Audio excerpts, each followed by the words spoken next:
En ce début de mois de septembre 2023, Mika sort une nouvelle chanson, Si Esti la vie, en l'honneur de sa défunte mère, Joanie Péniman.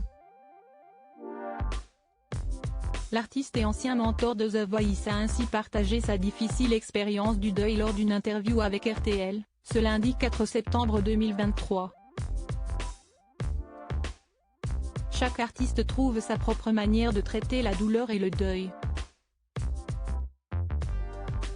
Pour Mika, cette période difficile a pris la forme d'une chanson poignante, intitulée Si Esti la vie.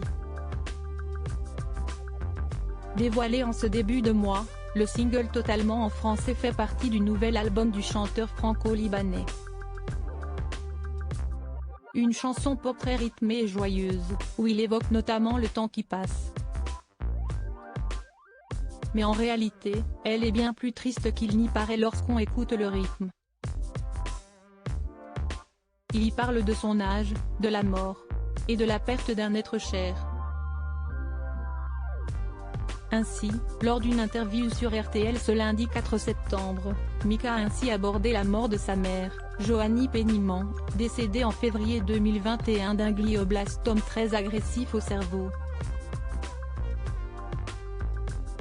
On accepte que, petit à petit, la personne devant nous, va s'éteindre, a confié Mika, ajoutant que la maladie de sa mère était très difficile à gérer.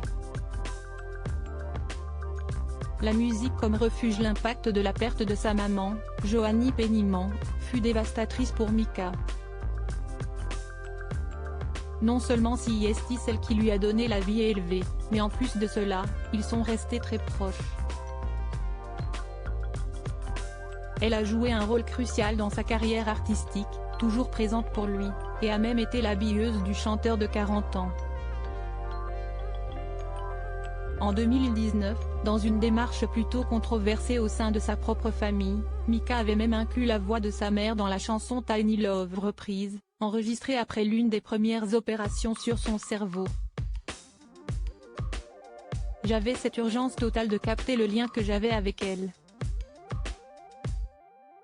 Le lien, c'était la musique. Donc je me suis dit que si je réussissais à capter sa voix, peut-être je capterais un peu de son âme, a-t-il expliqué à nos confrères. L'écriture de Si Esti la vie a été, pour lui, une étape cruciale dans le processus de deuil. C'était après 2 ans et demi d'écriture. L'album était fini. Toute l'écriture était déjà faite. J'ai écrit cette chanson au dernier moment, a-t-il révélé. La chanson lui a permis de dire ce qu'il n'était pas parvenu à dire lors du décès de sa mère et dans les mois qui ont suivi. Une manière de se libérer de ses émotions.